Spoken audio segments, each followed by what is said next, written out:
நீங்கள் பார்த்துக் கொண்டிருப்பது 24 நியூஸ் தமிழ். நீலகிரி மாவட்டம் கோத்தகிரி குடியிருப்பு பகுதியில் கருஞ்சிறுத்தை நடமாட்டம். சிறுத்தையை கூண்டு வைத்து பிடிக்க பலமுறை கோரிக்கைகள் விடுத்தும் வனத்துறை கண்டுகொள்ளவில்லை. பொதுமக்கள் குற்றச்சாட்டு. மலைகளின் அரசி என்று அழைக்கப்படும் நீலகிரி மாவட்டம் 55% வனப்பகுதி கொண்ட மாவட்டமாகும். இங்கு மான், யானை, சிறுத்தை, கரடி, புலி, காட்டு மாடு போன்ற வன விலங்குகள் அதிக அளவில் வசிக்கக்கூடிய மாவட்டமாகும்.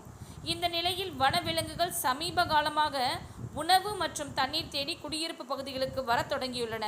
இந்த நிலையில் நீலகிரி மாவட்டம் கோத்தகிரி அரவேணு பெரியார் நகரில் நேற்று இரவு கருஞ்சிறுத்தை ஒன்று குடியிருப்பு பகுதியில் உலா வந்துள்ளது. இந்த கருஞ்சிறுத்தை உலா வந்தது அங்கு ஒருவர் வீட்டில் பொருத்தப்பட்டுள்ள சிசிடிவி கேமராவில் பதிவாகியுள்ளது.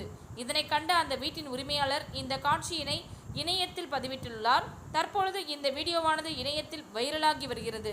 மேலும் அப்பகுதி மக்கள் அச்சமடைந்து பலமுறை வனத்துறையிடம் சிறுத்தையை கூண்டு வைத்து பிடிக்க வேண்டும் என்று கோரிக்கை விடுத்துள்ளனர். இதனை வனத்துறையினர் கண்டுகொள்ளவில்லை என குற்றம் சாட்டியுள்ளனர். சம்பந்தப்பட்ட அதிகாரிகள் இதை கவனத்தில் கொண்டு நடவடிக்கை எடுப்பார்களா என்று எதிர்பார்க்கப்படுகிறது.